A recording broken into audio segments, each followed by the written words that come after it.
आज नाश्त्याला बनवले ढोकळे बनवलेले.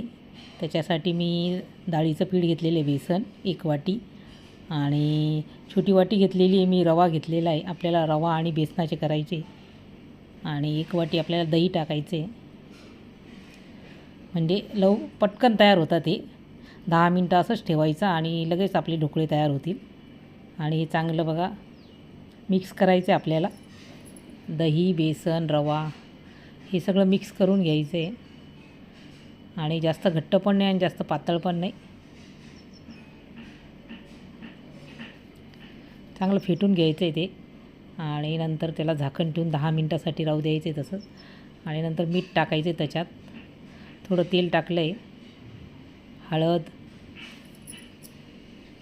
आणि आपल्याला शेवटी इनो पावडर टाकायची. खायचा सोडा असला तो पण चालेल, पण इनो टाकलेलं आहे मी.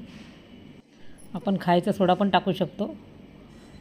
आणि छान फुलतील आता ते. 10 मिनटासाठी आपण ठेवून द्यायचे. आणि इकडे लगेच इडलीचं पात्र ठेवलेलं आहे मी आणि त्याला बघा आता ढोकळ्याच्या पात्राला मी तेल लावून घेतलं आहे आणि आता ते मिश्रण टाकलेलं आहे त्याच्यामध्ये ढोकळ्याचं. आणि ते 10 ते 12 मिनटं होऊ द्यायचे आपल्याला आणि छान ढोकळे तयार होतील आपले. वरून थोडीशी लाल तिखट टाकलेलं आहे मी आणि झाकण लावलेले आता.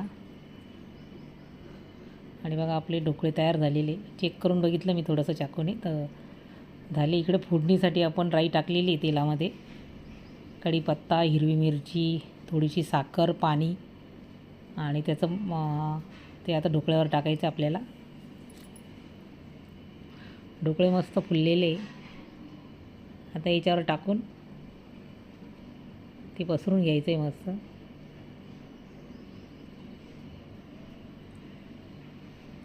आणि चाकूने आता वड्या पाडायचे त्याच्या. छान झालेले बघा ढोकळे, मस्त फुललेले, पटकन होणारे.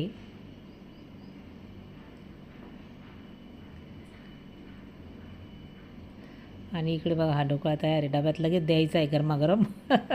इकडे आता चटणी पण करते मी हिरव्या मिरचीची. कोथिंबीर जास्त घेतलेली आहे, लसूण घेतलेला आहे, लिंब टाकलेला आहे पिळून त्याच्यात. टेस्ट खूप छान येते. आणि थोडं पाणी टाकून मिक्सरमधून काढून घेतलेली आहे. बघा किती छान कलर आलेला आहे. आणि आपले ढोकळे तयार. व्हिडिओ आवडल्यास लाईक, शेअर आणि सबस्क्राईब करा. परत भेटूया उद्याच्या नवीन व्हिडिओमध्ये. तोपर्यंत बाय.